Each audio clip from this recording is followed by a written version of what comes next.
Hidden in the darkest tower of Ethelgard, she was nothing but a vessel.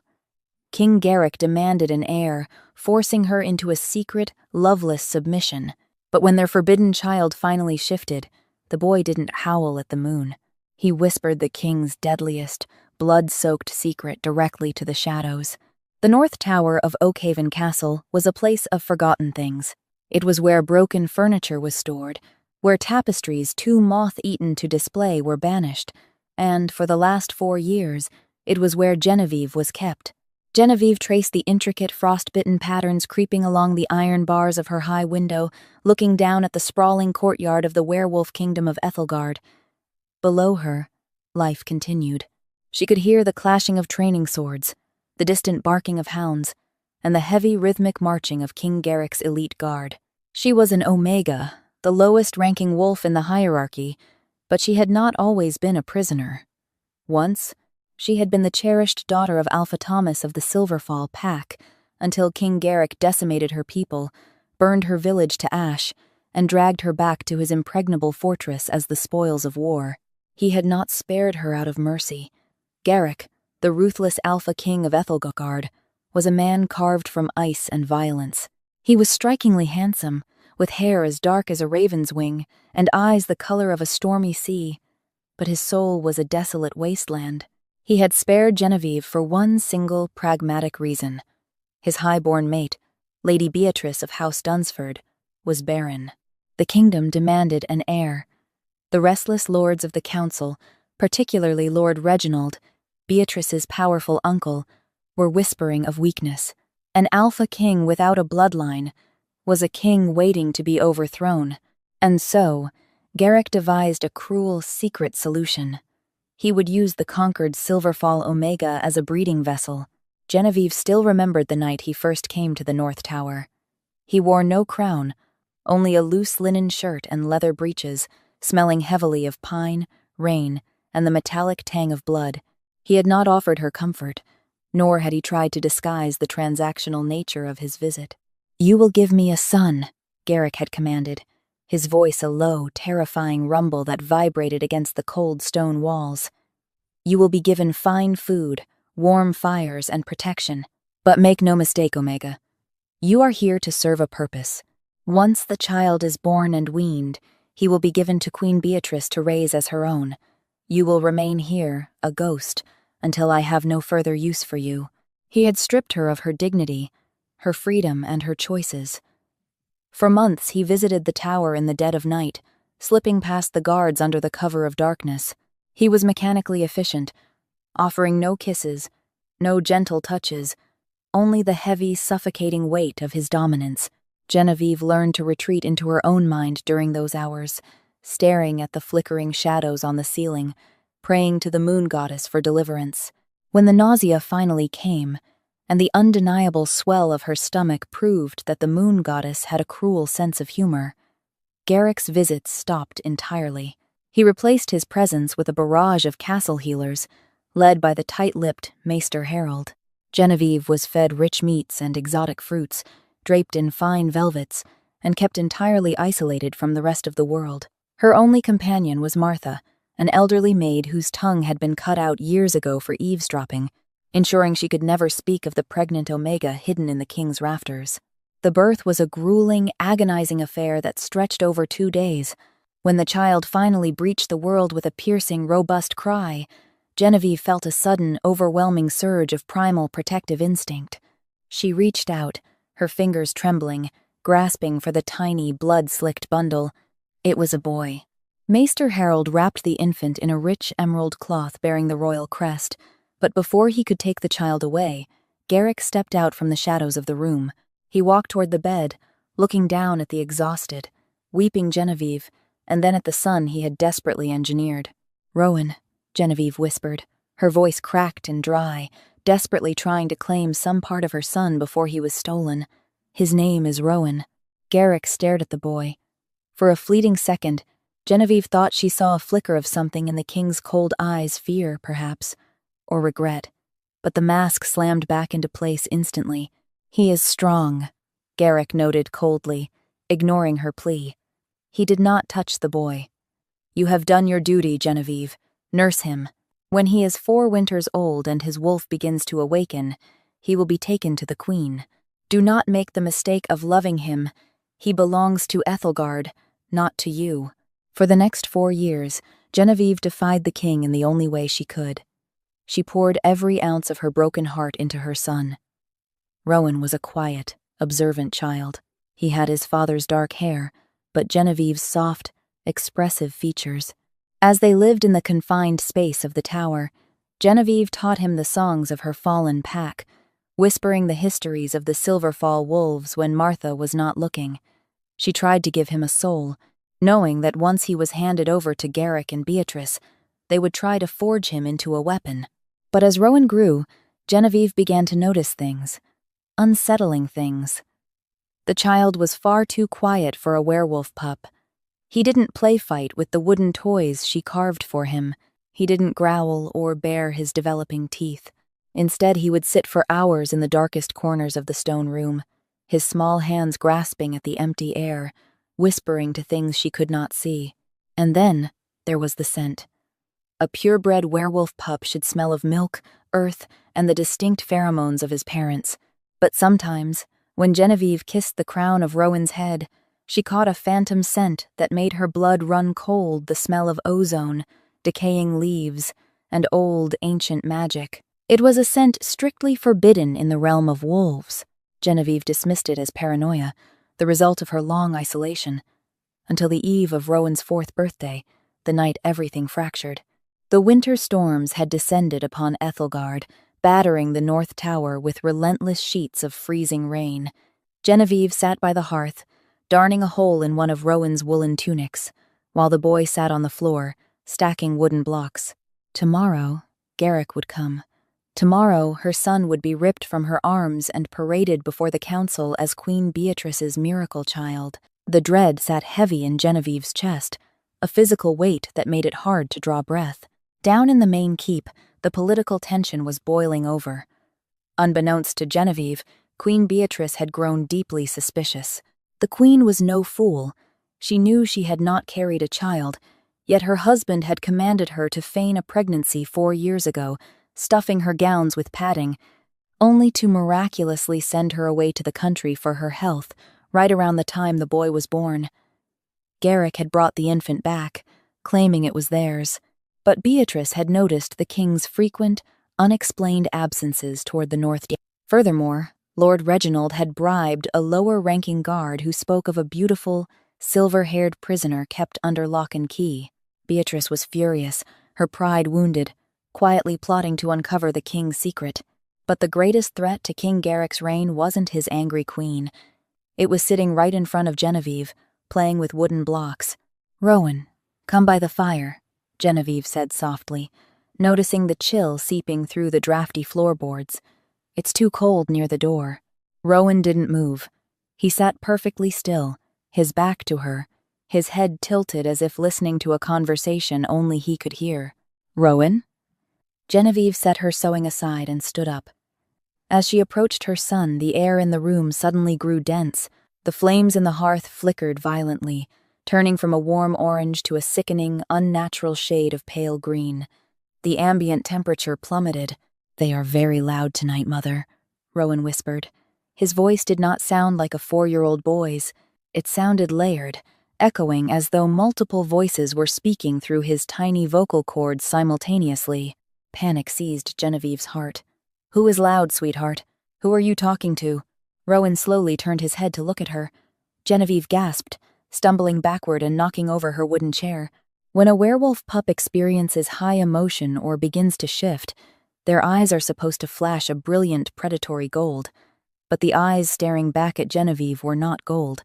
They were a deep, luminescent, terrifying violet.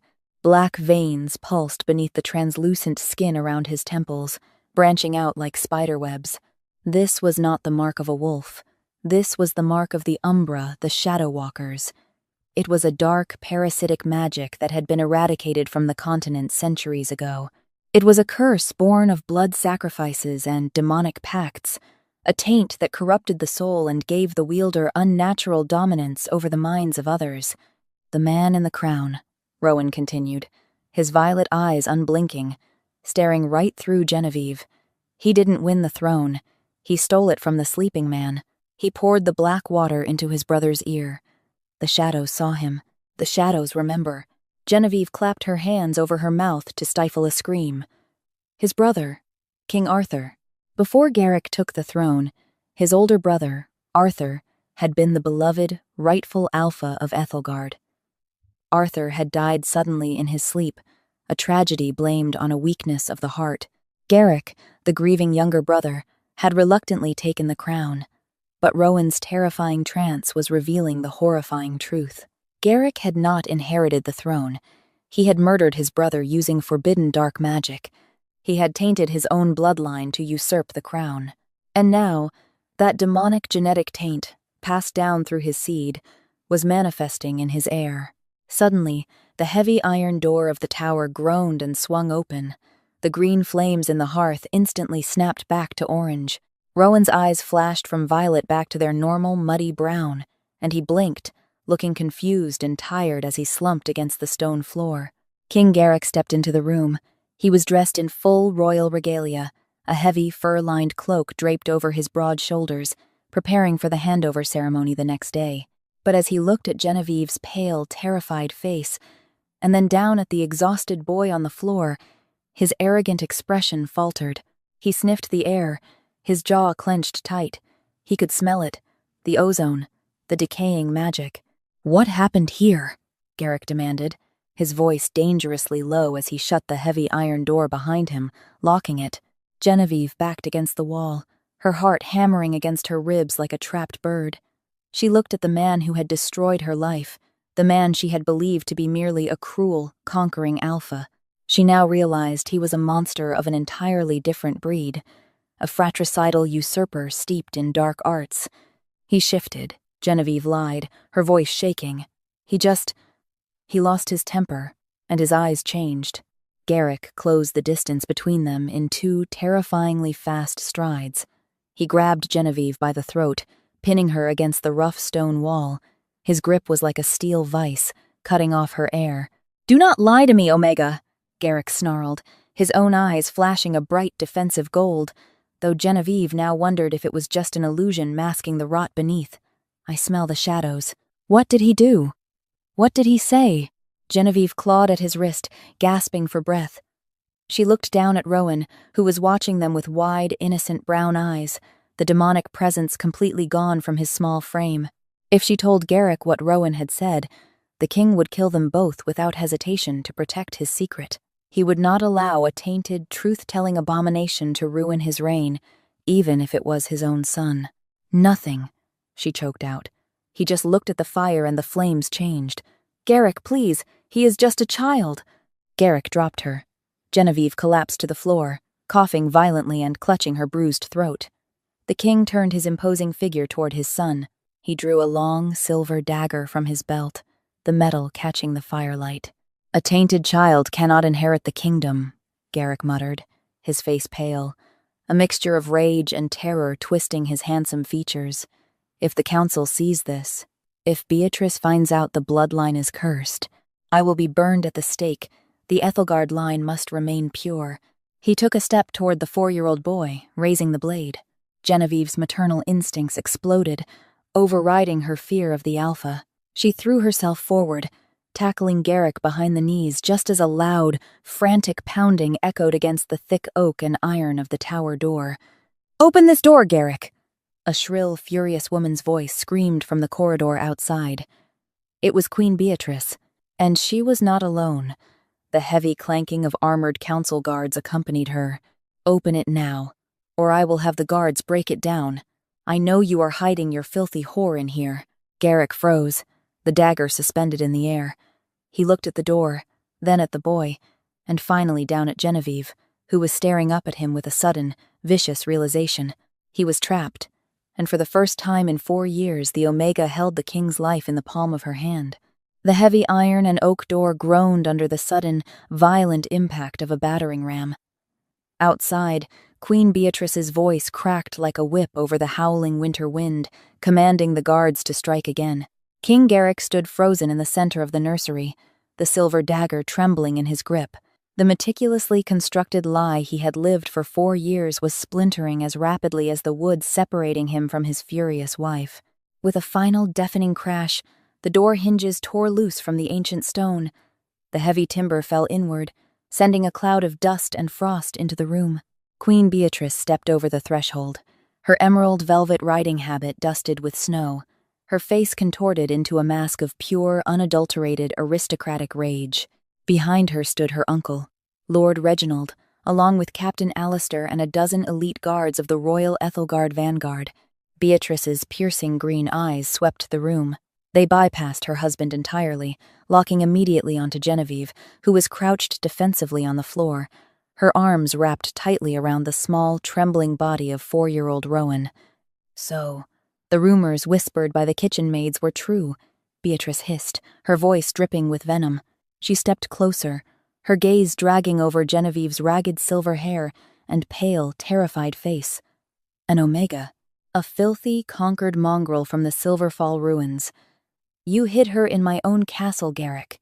You betted a war prize while demanding I stuff my gowns with wool to feign a pregnancy.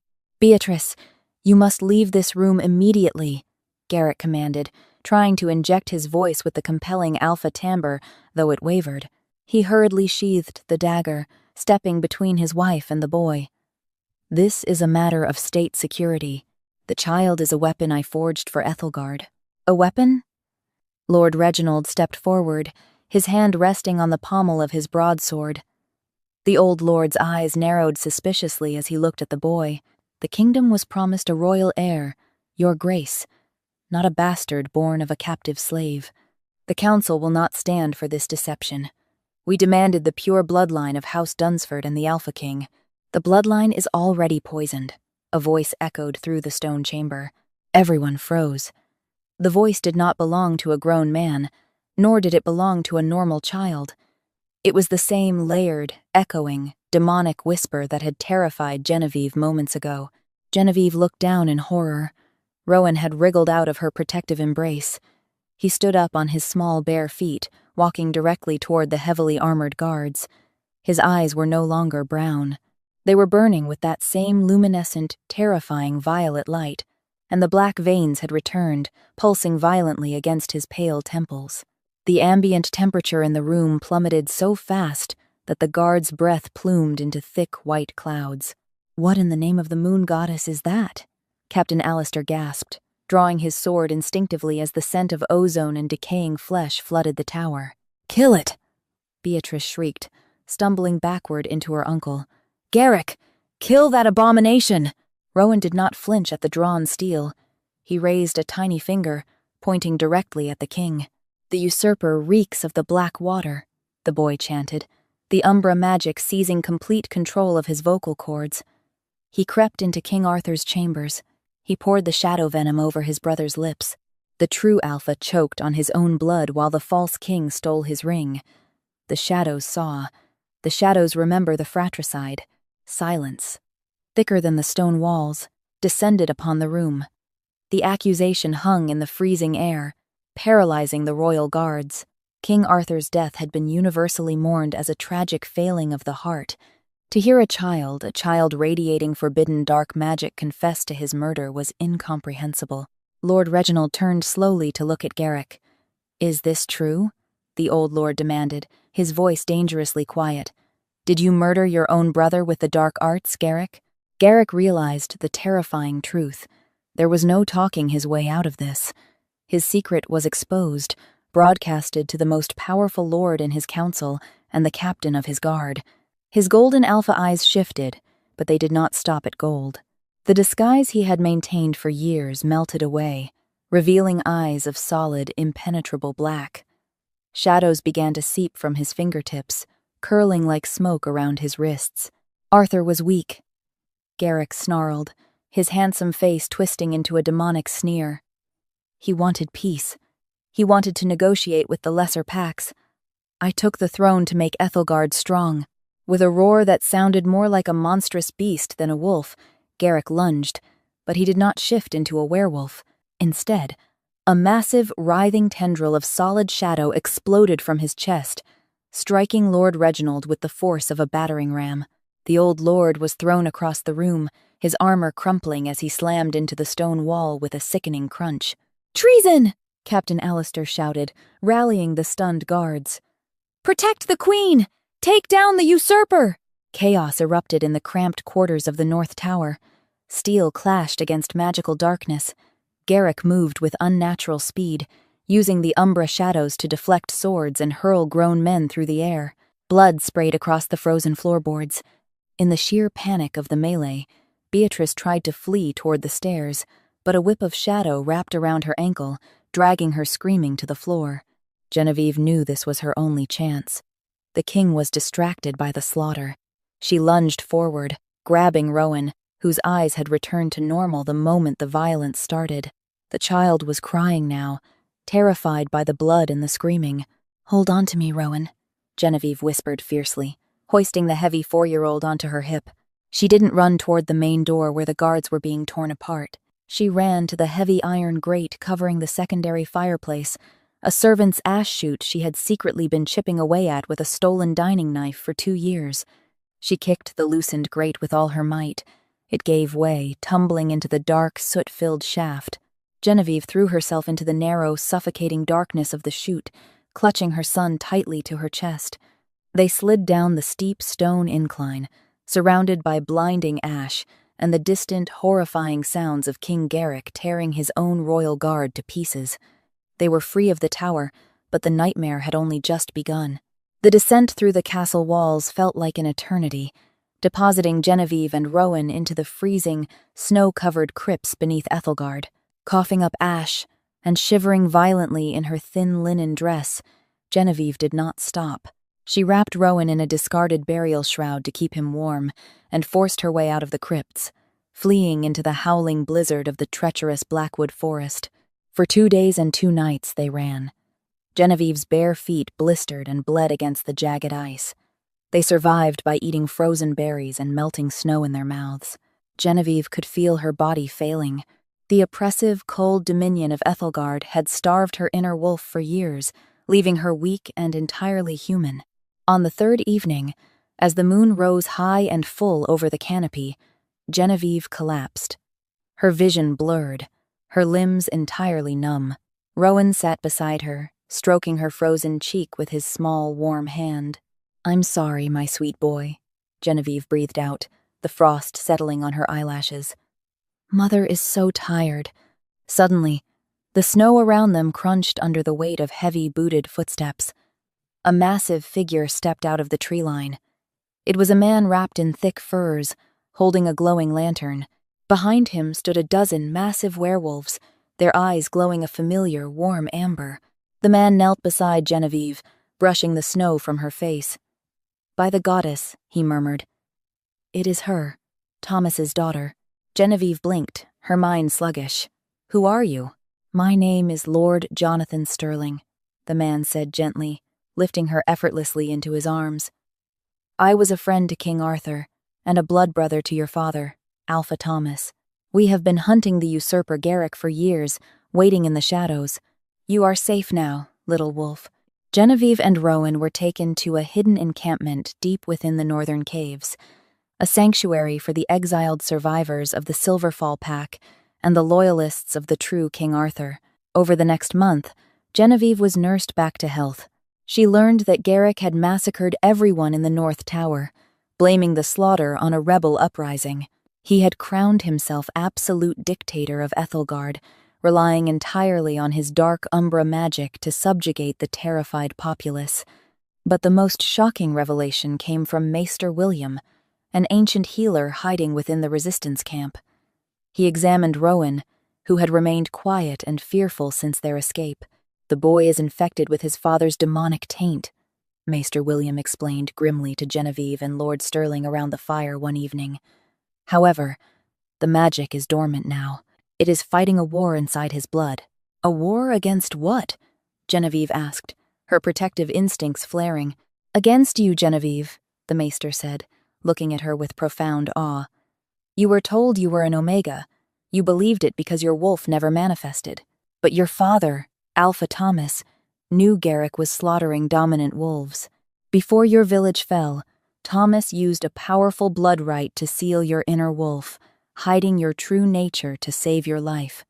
The boy carries the dark magic of his father, but he also carries the pure, untainted alpha bloodline of the Silverfall Kings from you. Your blood is suppressing the Umbra. Genevieve stared into the fire, the truth washing over her like a tidal wave. She wasn't a weak, broken Omega. She was the rightful alpha heir of the North.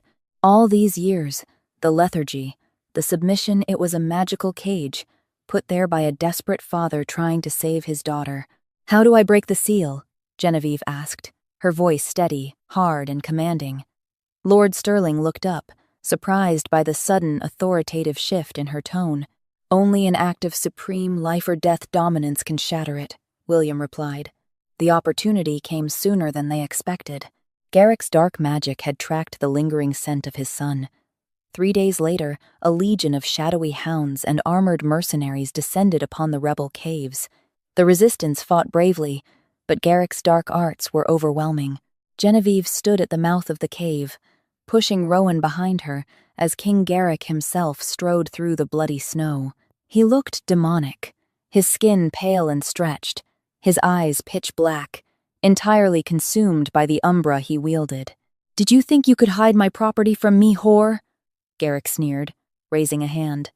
Black fire crackled at his fingertips. "Hand over the boy. I will make his death quick. Yours will last for weeks." Garrick unleashed a torrent of shadowy fire directly at Rowan. In that fraction of a second, something inside Genevieve snapped. The maternal terror vanished, replaced by an ancient, boiling, volcanic rage.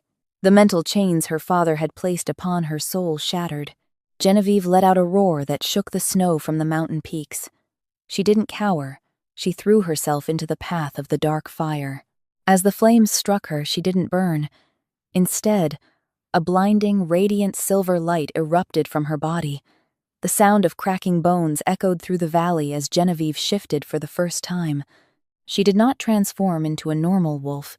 She exploded into a massive, magnificent dire wolf, her fur glowing like spun moonlight, her eyes burning with the fierce, dominant gold of a true alpha.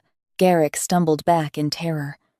His dark magic sputtered against the pure, ancient power radiating from her. Genevieve lunged. She moved faster than the shadows, her massive silver jaws clamping directly onto Garrick's throat. She pinned the usurper king to the blood-stained snow, her golden eyes staring mercilessly into his terrified black ones. With one violent twist, she crushed his windpipe, ending the reign of the Shadow King forever. The battlefield fell dead silent. The mercenaries dropped their weapons, falling to their knees in awe of the glowing Silverfall Alpha. Lord Sterling and the Resistance bowed their heads. Genevieve shifted back into her human form, standing tall and unbroken in the snow. She turned to Rowan, who ran into her arms, no longer burdened by the whispering shadows. The Umbra had died with Garrick. Genevieve picked up her son, looking out over the kingdom that had tried to break her. She was no longer a captive breeding Omega. She was the Alpha Queen of Ethelgard, and she would rebuild her world from the ashes. If you loved this epic tale of betrayal, hidden bloodlines, and a mother's fierce transformation from a captive Omega to a ruling Alpha Queen, make sure to hit that like button. What was your favorite twist in Genevieve's journey to the throne? Share your thoughts in the comments below, and don't forget to subscribe to the channel for more thrilling werewolf romance dramas, fantasy stories, and mythical adventures.